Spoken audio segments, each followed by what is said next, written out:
Biblicamente falando, o dia não termina meia-noite. Biblicamente falando, o dia não termina meia-noite. O dia termina no pôr do sol. Quando você lê Gênesis capítulo 1, Deus sempre fala assim: houve tarde de manhã, o primeiro dia, houve tarde de manhã, o segundo dia, houve tarde de manhã, o terceiro dia, e assim sucessivamente. Perceba que o dia sempre começa com tarde. Aquela palavra tarde e manhã vem do hebraico ion. Escreve com Y, um O com acento circunflexo e um M. Esse ion é um período de 24 horas que começa no pôr do sol e termina no pôr do sol. A comprovação disso se encontra em Levítico, capítulo 23, verso 32, quando Deus confirma que o dia começa no pôr do sol. Portanto, que dia é hoje? E amanhã no pôr do sol? E domingo no pôr do sol? Biblicamente falando, não temos culto dia de domingo, nosso culto é dia de segunda. Porque domingo à noite já é o quê? Segunda. Então não estranhe quando chegar dia 31 de dezembro e você vê os adventistas no pôr do sol já desejando o quê? Feliz ano novo. Entendeu? Portanto, feliz sábado para você. Fala para os seus irmãos ao seu lado aí. Feliz sábado, feliz sábado. Isso. Feliz sábado. Aí eu descobri que a mulher não era doida, né? Mãe, tá ficando doida? Não era doida, ela tinha razão. Bom, sejam todos muito bem-vindos. Eu estou vendo aqui rostos novos que eu não vi durante a semana. Estou vendo meu amigo ali, posso acenar para ti. Seja muito bem-vindo. Deixa eu ver se tem mais gente aqui. Eu não vou ser injusto, mas tem muita gente aqui que eu não... aqui o casal, sejam muito bem-vindos, tá? É muito bom ter vocês conosco. Eu não vou fazer maranata hoje, irmãos, para a gente já ir ao tema direto. Hoje é o nosso... é o sexto dia, né? Sétimo dia hoje. Hoje é o nosso sétimo dia, nós começamos aqui sábado de manhã, aí domingo à noite, e hoje é minha penúltimo dia aqui. Nós vamos falar hoje, refletir sobre a cruz de Cristo. E nossa semana de oração vai terminar quando, irmãos? Amanhã. Amanhã no culto, às 9 horas. Amanhã eu vou fechar o tema, eu vou abarcar tudo que eu falei durante a semana. Tá bom? Vamos lá, irmãos. Feche seus olhos para falarmos com Deus. Pai Celestial, obrigado, Senhor, por estarmos na Tua casa, nessa sexta-feira, considerada sexta-feira da paixão, para refletir sobre o Teu amor, sobre a Tua cruz e sobre o Teu perdão. Por favor, Senhor, acalma o nosso espírito, tira toda a preocupação que temos em nossa mente, para que a Tua palavra encontre espaço para fazer morada e nos tornar pessoas melhores. Que o Espírito Santo fale conosco, em nome de Jesus. Amém. Eu li um livro chamado Sem Enigma. Como é o nome do livro? Sem Enigma. Um livro fininho, bem fininho. Ele tem 33 capítulos. Ou seja, eu estou te falando isso porque você consegue ler esse livro em 2 dias. Para ser otimista. 3 dias, 1 semana, tá bom. O capítulo 4 desse livro é intitulado de o texto mais lido, mais citado, porém o menos compreendido. Que texto é esse? Quando você está fazendo o culto na sua casa, é sempre bom fazer culto em casa, irmãos. É bênção, sim ou não? Minha esposa e eu, todo pôr do sol a gente faz o culto. Mas não é culto longo, não, irmãos. Você lê um texto bíblico e faz oração com sua família. E normalmente, quando é sábado, sexta-feira, o nosso culto é mais longo. Aí a gente canta 2 louvores, aí eu coloco os bichinhos na mão para fazer para as crianças. Tá aqui, né? Conta a história de Noé, essas coisas todas. No final a gente fala bem assim, cada um vai falar o seu verso preferido. Eu sei que todo mundo aqui tem um verso preferido. Quer ver? Vou falar um aqui. Salmos 23. O Senhor é meu pastor, nada me faltará. Esse também é outro texto, irmão, que não foi tão compreendido, mas não é o texto de hoje. Qual foi outro texto? Se eu falar para você, fala o seu texto preferido, o que você vai falar para mim? Salmo 91. Qual é o Salmo 91? Como é que fala? Aquele que habita no esconderijo do Altíssimo, a sombra do Onipotente, descansará. Outro vai citar Salmos 46. Deus é meu refúgio e fortaleza, socorro bem presente nas... Mas tem um texto que todo mundo conhece de cor, que é considerado o texto mais citado, mais amado, porém o menos compreendido. Que texto é esse? Alguém quer chutar? João 3,16. Olha aí. Abre sua Bíblia em João 3,16. João, capítulo 3 e o verso 16. Há alguém aqui que não tem Bíblia e gostaria de uma emprestada? Você levante sua mão e a gente leva para você.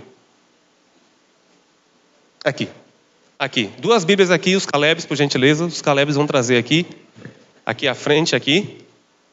Aqui já consegui uma. Aqui o casal aqui, por gentileza. Aí você já abre já, irmão, para ele, por favor. João 3,16. João, capítulo 3, verso 16. João, capítulo 3. Eu sei que você conhece de cor. Inclusive, você vai ser tentado a não ler. A sua mente vai vagar aí citando ele. Mas você tem que ler comigo. João, capítulo 3, verso 16. Todos acharam? Quem achou, diga amém. Amém. Vamos lá, João 3,16. Porque Deus amou o mundo de tal maneira que deu seu Filho unigênito, para que todo aquele que nele crê não pereça, mas tenha a vida eterna. Ô irmão Neto, está muito claro isso aqui, está assim ou não? E por que você falou que é o texto mais citado, mais amado, porém o menos compreendido? Normalmente, quem lê João 3 já pula para o verso 16. Eu venho falando aqui desde sábado que para você compreender a Bíblia, você começa com um versículo, depois você vai ampliando para todo o contexto, depois você lê todo o capítulo, depois você lê todo o livro, depois você lê toda a Bíblia. Porque a Bíblia, ela responde a si mesma, certo? Então, quando você lê João 3,16, você tem que ler todo o contexto. Veja só, irmãos, essa palavra tal maneira, você sabe que o Novo Testamento todo, ele foi escrito no grego. Vou repetir. O Novo Testamento todo foi escrito em quê? No grego. Ó, irmão Neto, que diferença isso faz? Deixa eu te contar uma história aqui, rapidinho. Quando Deus fez o homem, ele fez o homem do pó da terra e soprou em suas narinas o quê? O fôlego de vida. E o homem passou a ser... Veja, o homem não passou a ter uma alma, o homem passou a ser. Então, alma, irmãos, não é uma entidade que sobrevive fora do corpo. Logo, esses filmes que a gente assiste aí, a novela da Globo, que a pessoa morre, o que sai dentro dela? A alma e sai para aí, né? Fantasma. Eu tinha medo disso, eu tinha um medo, meu irmão, de o morto pegar no meu pé. Lá na minha cidade tinha um cemitério, tinha vários pés de fruta. Um dia eu fui pegar, eu fui devolver. Meu tio falou, ele vai vir. Eu tentei colar no gás, mas não teve como. Eu só joguei do outro lado do cemitério e corri.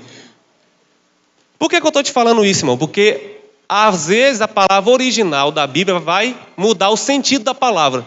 Veja só. A palavra alma vem do hebraico nefesh. Nefesh, irmão, pode significar vida, pode significar sentimento, pode significar alma. Tem um episódio na Bíblia em que o profeta Eliseu, ele vai ressuscitar uma menina que morreu.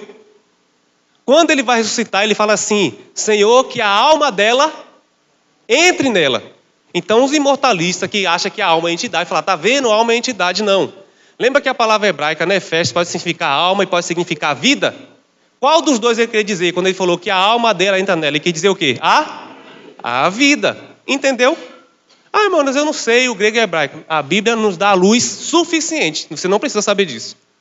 Mas voltando para o Novo Testamento, que foi escrito em qual língua? Em qual língua? No grego. Então essa palavra, tal maneira, ela não está bem traduzida. A palavra... irmãos, eu não gosto de ficar citando isso. Mas eu preciso, tá? Eu não gosto mesmo. Eu evito coisa técnica, mas eu preciso muito. A palavra grega para a alma, irmãos, é a palavra utó. Utó pode significar assim sendo ou da maneira que eu venho te dizendo. Vou repetir. Utó, tal maneira, pode significar assim sendo ou da maneira que eu venho te dizendo. Eu prefiro a segunda opção, da maneira que eu venho. Vamos ler de novo, João, traduzindo correto? João 3,16, vamos lá. Porque Deus amou o mundo... Não é tal maneira. Olha a tradução da palavra utó. Tem dois significados. Assim sendo, ou da maneira que eu venho te dizendo. Vamos substituir para a maneira que eu venho te dizendo. Vamos ler de novo? Porque Deus amou o mundo da maneira que eu venho te dizendo, que deu seu Filho unigênito, para que todo aquele que nele crê não pereça, mas tenha. Agora a pergunta é, de qual maneira ele estava dizendo? Aí a gente vai ter que ler outros versos acima.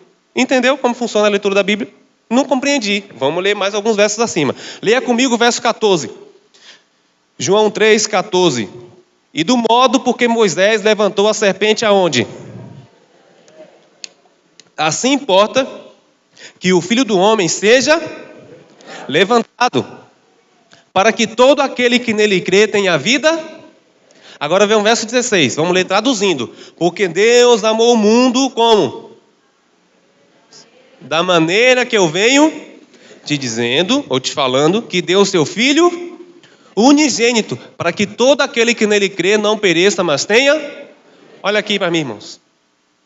Jesus está contando um episódio para Nicodemos. Nicodemos era um líder religioso, judeu, sabia a história toda do Antigo Testamento. Jesus está falando de um episódio que aconteceu lá no livro de Números, não precisa abrir para a gente ganhar tempo. Lá no livro de Números, capítulo 21, versículo 7 precisamente. Números 21, 7 diz que o povo de Israel voluntariamente se rebelou contra Deus. Eles, irmãos, se rebelaram contra Deus. Rebelião, irmão, a gente pode traduzir por pecado. Olha aqui para mim, irmãos. Rebelião, a gente pode traduzir pelo quê, irmãos? Pecado. Irmãos, pecado parece ser uma pessoa que ele manda e a gente obedece. Sabe como funciona o pecado? É quando um jovem está de madrugada com o celular na mão, no Facebook ou na internet, aí aparece lá uma besteira. Uma mulher vendendo o corpo. O Espírito Santo fala o que na mente? Rapaz, não abre esse vídeo. E o pecado fala o quê? Abre, vai. Paulo diz em Romanos 7 que muitas vezes ele quer fazer o bem, mas ele não consegue. E o mal que ele não quer fazer, ele faz. É a natureza humana, irmão, não tem para onde correr. A nossa natureza. Então o pecado manda. Herbert Douglas escreveu que o pecado é um murro de punho fechado da criatura no rosto do seu Criador. Vou repetir. Pecado é um soco de punho fechado da criatura no rosto do seu Criador. Quando você decide abrir aquele vídeo que apareceu e o Espírito Santo falou para você não abrir e você abriu, é como se você virasse para Deus e fizesse o que no rosto dele? Tome, não gosto do Senhor. Quem manda na minha vida sou eu. É o que acontece quando você escolhe o pecado. Você está decidindo escolher o pecado ao invés de Jesus. Então o povo de Israel, em Números 21, deu um soco no rosto de Deus. Falou, eu não quero saber do Senhor. Se vire, quem manda na minha vida sou eu. Deus falou, tá bom, vou me afastar. Quando Deus se afastou, o que veio, irmãos? Um monte de quê? Serpente, irmão, cobra. Pergunta, alguém aqui gosta de cobra? Sempre tem um que gosta. Vai, é um biólogo aí. Sempre tem um que gosta. Mas eu vou... irmão, raramente... Eu vou mudar a pergunta. Alguém aqui iria coragem de dormir com a cobra mais perigosa que existe? Qual é a cobra mais perigosa que existe? Eu não sei, não conheço de marca de cobra. Marca. Qual é a cobra mais perigosa? Fala aí. Pico de... Pico de... Eu estou entendendo tudo, brincadeira. Cascavel... Coral, jararaca. Já pensou você falar bem assim, boa noite, meu bem. Pegue lá minha jararaquinha para dormir comigo. Não dá certo, irmãos. Raramente alguém gosta de cobra. Você já pegou em uma cobra? Num desbravador colocaram uma cobra no meu pescoço. Falei, pode tirar.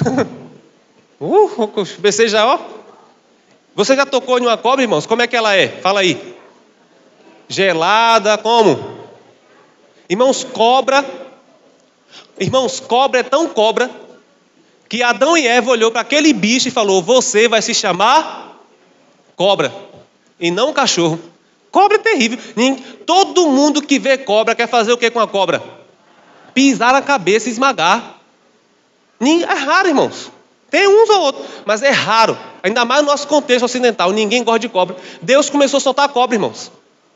Aí, meus amigos, a cobra foi picando gente. O som vai me ajudar. A cobra foi picando gente.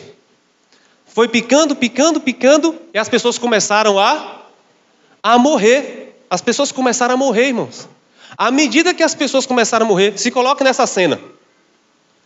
À medida que o pessoal começou a morrer, eles ficaram desesperados. Ali tinha pai que estava perdendo o filho que estava perdendo o pai, a esposa que estava perdendo o marido que estava perdendo a esposa.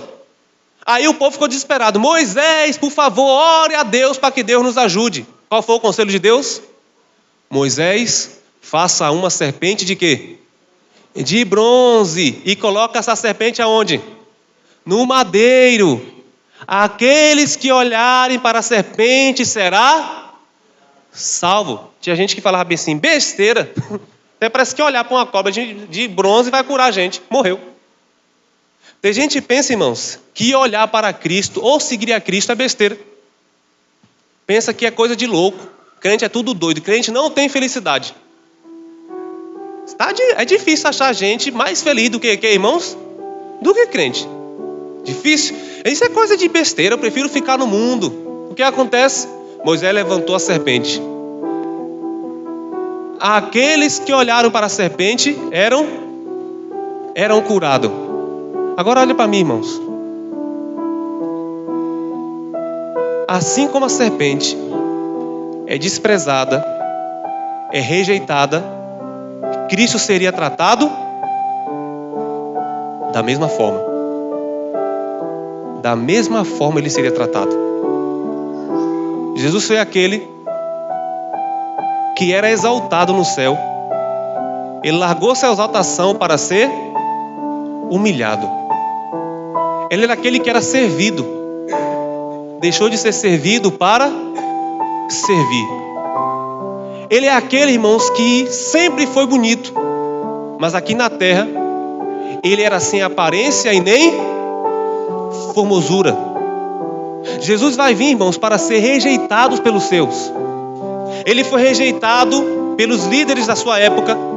A Bíblia diz que ele veio para os seus e os seus não os receberam. Ele foi rejeitado pelos seus próprios amigos no momento em que ele mais precisava, os discípulos. Jesus é rejeitado por nós. Quase todos os dias, quando nós escolhemos ao pecado e não ele. Jesus passou por algumas coisas. Primeiro, irmãos, ele suportou a ira de Deus. Jesus, ele foi rejeitado por completo. Além disso, ele foi humilhado, irmãos. Ele foi humilhado no sinédrio. A Bíblia diz que fizeram o que nele, irmãos? Cuspiram na sua cara. Você recebeu uma cuspida na cara? É bom nem receber, que a gente vai revidar. Mas ele não revidou. Jesus, irmãos, ele foi humilhado quando colocaram a coroa de espinho sobre a sua cabeça. Jesus foi humilhado quando ele teve que carregar uma cruz, nu, irmãos, nu, no maior centro religioso do mundo, chamado Jerusalém. Jesus, ele foi humilhado, irmãos, recebendo vários açoites. Ele foi humilhado quando ele clamou: eu tenho sede. E no lugar de água lhe deram vinagre. Imagine a cena, uma pessoa de rua chegando na porta da sua casa com sede, morrendo de sede. E você chega, irmãos, por zoação, e dá um copo de vinagre para essa pessoa. Isso é desumano. Ele foi humilhado. Além da humilhação, Jesus sofreu sofrimento físico. Jesus, ele foi pregado na cruz, irmãos, por causa dos nossos pecados. Ele recebeu torturas. Essa tortura, irmãos, essa tortura que foi colocada em Cristo foi causada por contusão. Você sabe o que é uma contusão, irmãos? Eu coloquei aqui. É uma ferida produzida por um instrumento grosso. John Stott diz que era pedaço de osso de animais velhos. Isso ele recebeu nas suas costas.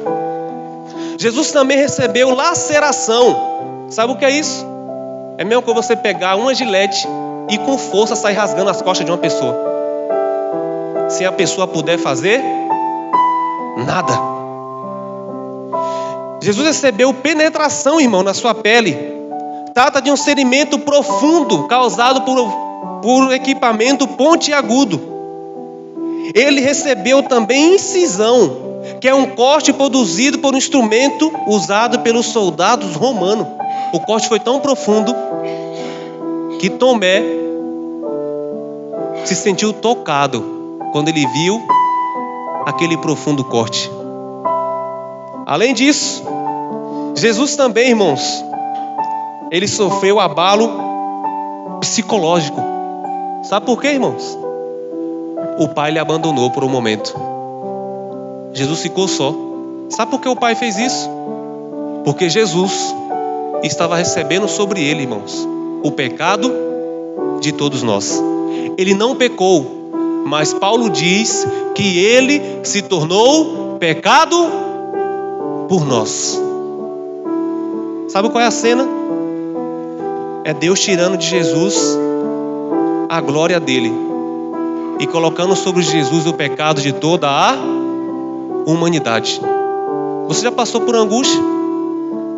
Talvez eu estou pregando para alguém nessa noite angustiada. Eu gostaria, irmãos, que você pegasse a tua angústia e multiplicasse para 8 bilhões de pessoas no mundo e colocasse em um só homem. Esse homem é Jesus. Eu falei isso aqui, irmãos. A angústia de Jesus é tão grande, irmãos, que o seu coração começou a palpitar. Ele poderia morrer de ataque cardíaco, como ele não poderia morrer de ataque cardíaco. O coração começa a pulsionar sangue pelas veias. Ele pode dar um derrame, mas como ele não pode morrer de derrame, os seus poros começam a se dilatar e no lugar de suor ele começa a derramar sangue. É uma doença que existe. Depois você pode procurar hematidrose. Existe, mas ninguém consegue suportar. Ele é julgado por Pilatos. Lá vai ele, irmãos, no maior centro religioso do mundo, carregando aquela cruz pesada, caindo sobre o chão. A face de Jesus, irmãos, ficou totalmente desfigurada, irreconhecível. A Bíblia diz que seus cabelos foram arrancados. Alguém já puxou teu cabelo? Dói. Seus cabelos foram arrancados. Mesmo lá na cruz, ele se entregou por nós. Agora olhe para mim, irmãos, para a cena da cruz. Ele está sendo neste momento esmagado como uma serpente, como uma cobra, porque Deus amou o mundo dessa maneira que eu estou te falando agora, que deu seu Filho unigênito, para que todo aquele que nele crê não pereça, mas tenha a vida eterna. Agora veja essa cena. Ele está sobre a cruz. Você sabe onde era pregado, irmãos? O prego? Possivelmente o prego era pregado aqui, na região do pulso.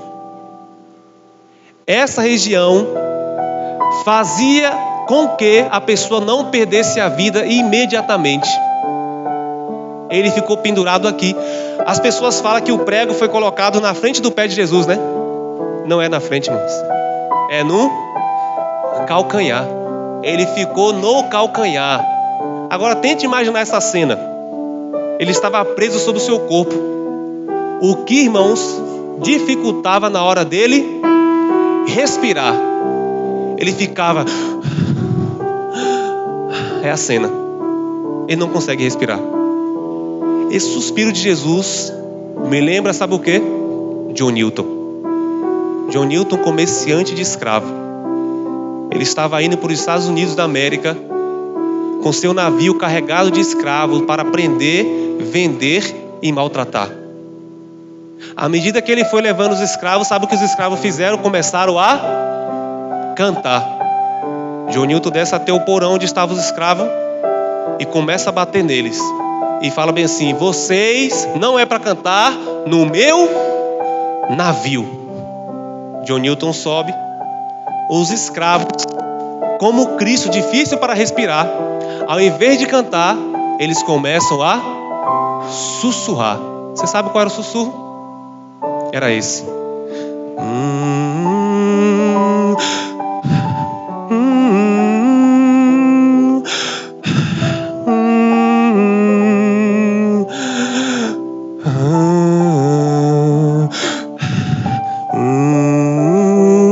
música, irmãos, que nós conhecemos como Amazing Grace, ou Preciosa Graça. Ó graça excelsa de Jesus. Perdido, me encontrou.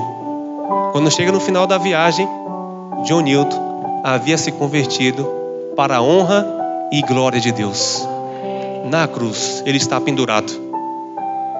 O pai parece que ele abandonou. Como filho, ele começa a clamar: Eli, Eli, lama sabachthani. Deus meu, por que me desamparaste? Ele vai morrer, irmãos. A morte de Cristo não foi provocada pelo chicote. A morte de Cristo não foi provocada pela cruz pesada. A morte de Cristo não foi crucificada pelos cravos nas suas mãos e nos pés. A morte de Cristo foi provocada por conta dos nossos pecados. Sabe qual era o medo, irmão, que ele tinha? Você acha que Jesus não teve medo? Teve. O medo que ele teve é que aquele pecado pudesse trazer separação eterna entre ele e o seu Pai. Isaías 59:1 diz que nossos pecados fazem separação entre nós e Deus. A cena é essa: o seu filho lá na cruz. Que Jesus, é como se o Pai fizesse assim para Jesus, irmãos. É como se ele virasse as costas. Olha para essa cena. Deus meu, por que me desamparaste? Sabe onde estava Deus? Na minha opinião, ele estava aos pés da cruz contemplando aquela cena, mas ele não poderia fazer nada. Sabe quem era para estar ali, irmãos? Era para eu estar ali. Adão era para estar ali. Era para você estar ali. Quando o Pai ia aplicar a ira dele sobre nós, Jesus toma a frente e diz: Pai, lança a tua ira sobre mim. João capítulo 19. Coloquei duas imagens aqui.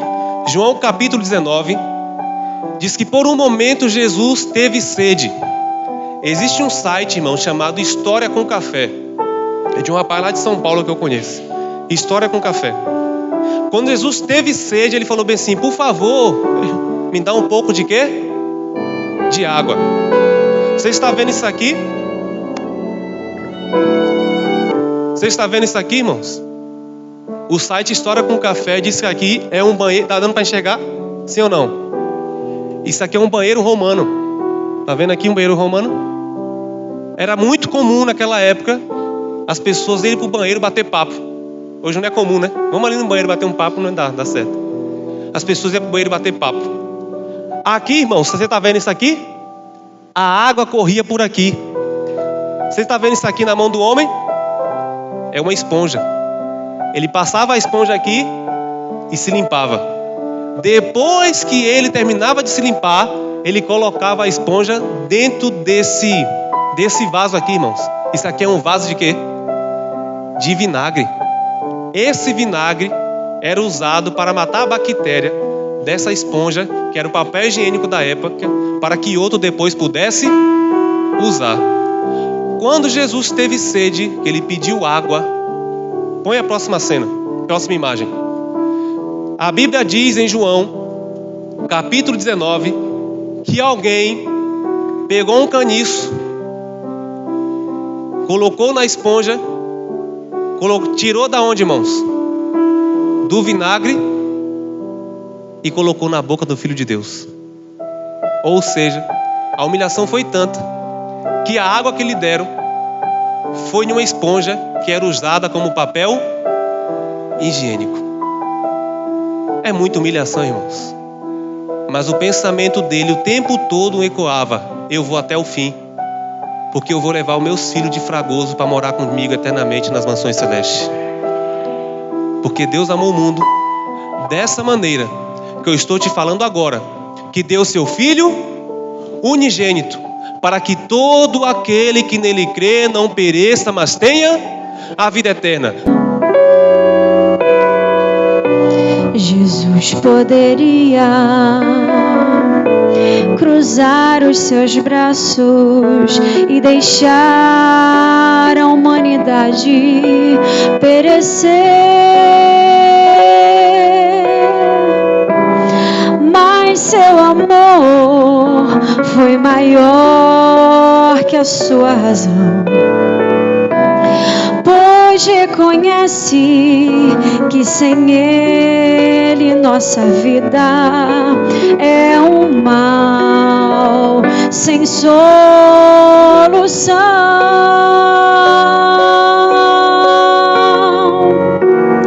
Com os braços bem abertos, Cristo deu a sua vida. O seu sangue nos convida a olhar o seu amor. Quem seria assim capaz de abrir os braços e dizer: vem, meu filho, eu preciso de você. Com os braços bem abertos, Cristo deu a sua vida. O seu sangue nos convida a olhar o seu amor. Vem, meu filho, vem sem mais te demora. Com os braços bem abertos, eu morri pra te salvar. Com os braços bem abertos, eu estou a te esperar. Com os braços bem abertos, Cristo deu a sua vida. O seu sangue nos convida a olhar o seu amor. Vem, meu filho, vem sem mais.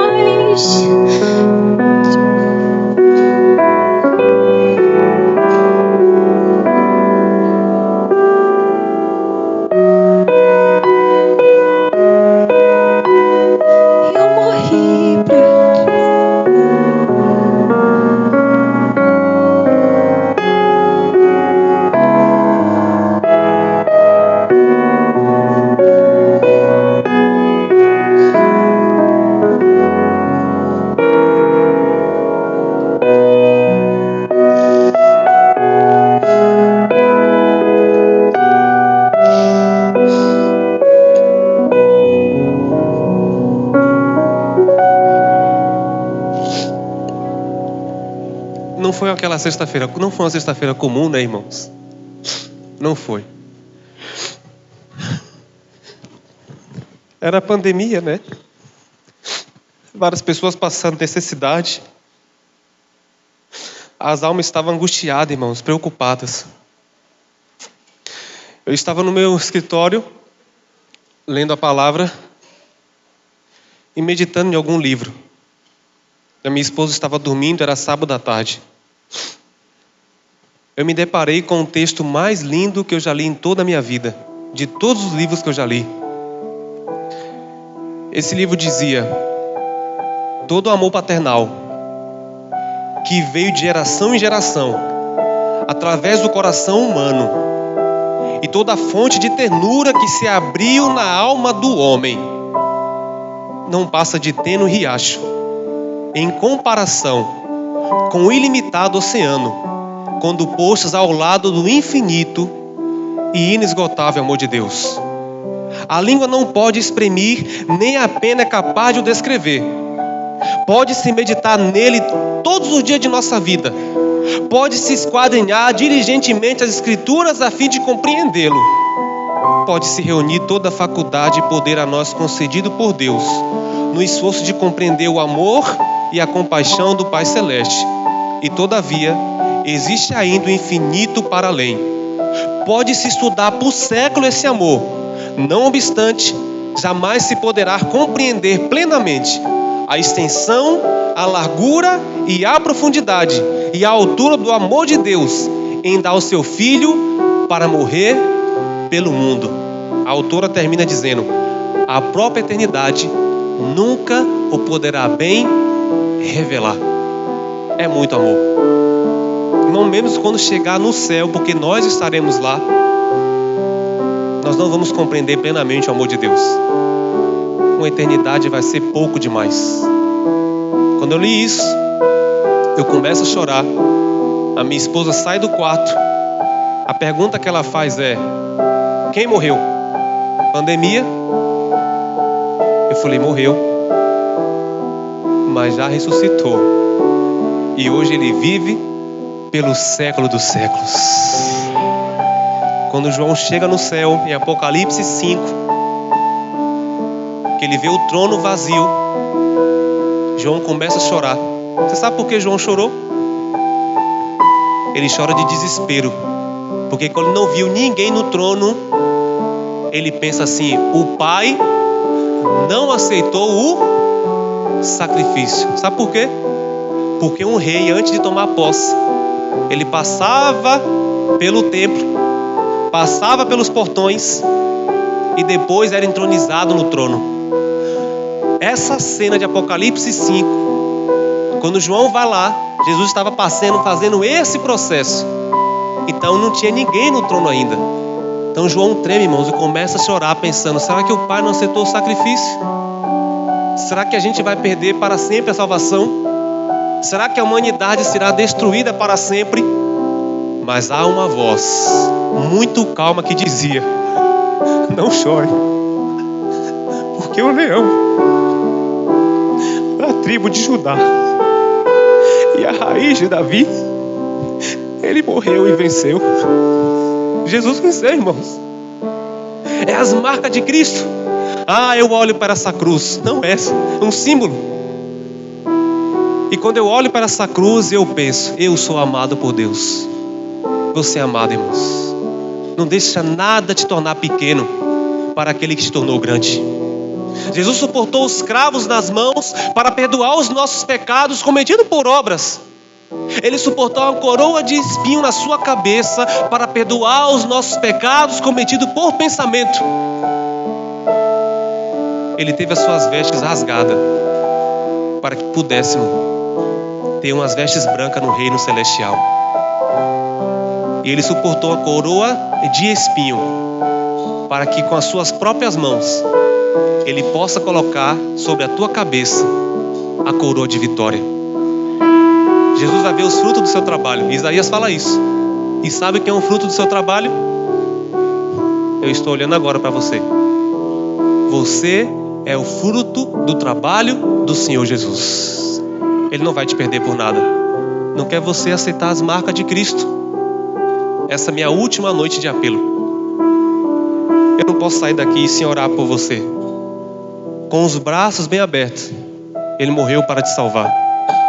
Nada fez para merecer, porque Deus amou o mundo dessa maneira que eu estou te falando aqui agora, que deu seu Filho unigênito, para que todo aquele que nele crê não pereça, mas tenha a vida eterna. Quem vai ser o primeiro homem ou a primeira mulher que vai encerrar essa noite de semana de oração dizendo assim: Senhor, eu quero aceitar as tuas marcas. Eu quero orar por você. Você vai vir aqui à frente. Fala: Senhor, eu não quero que a tua morte seja em vão. Eu quero aceitar o teu sacrifício por mim.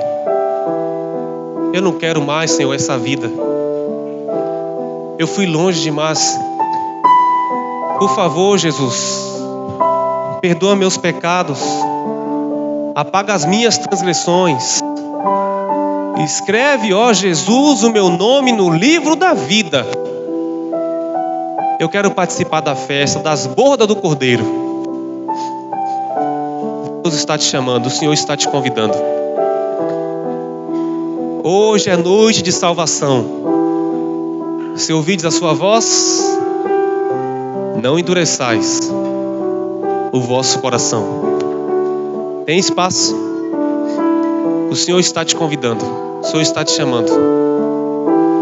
Há mais alguém que quer se juntar com esse grupo?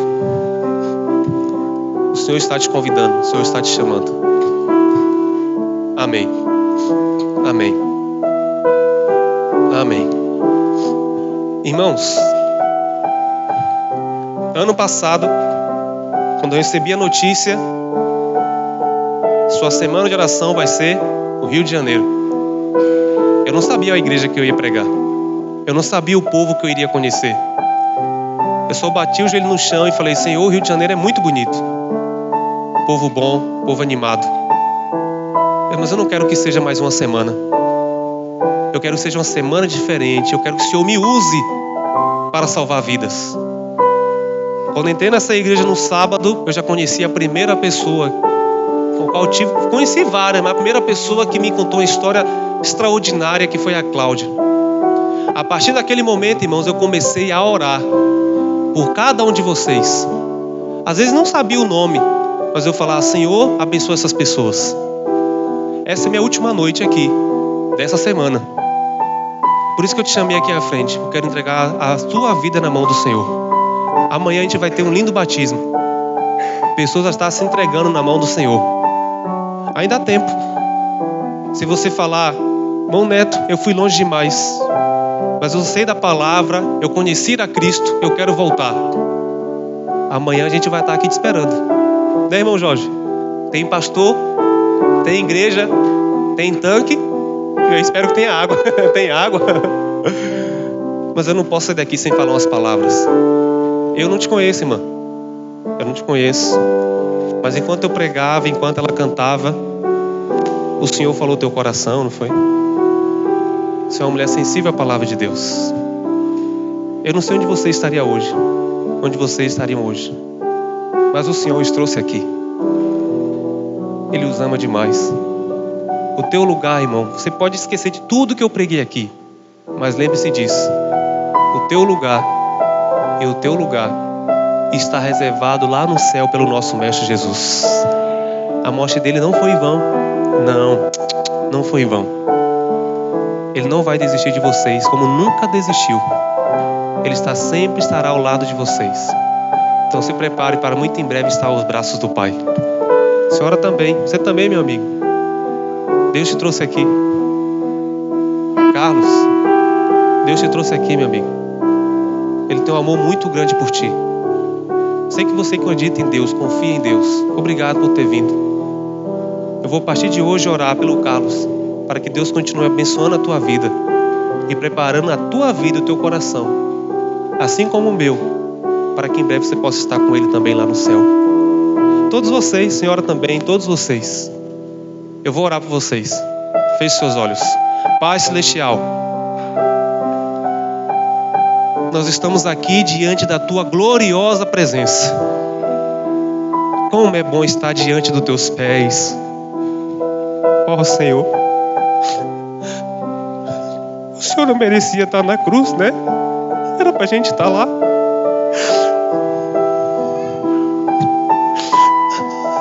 O seu braço cabe cada um de nós.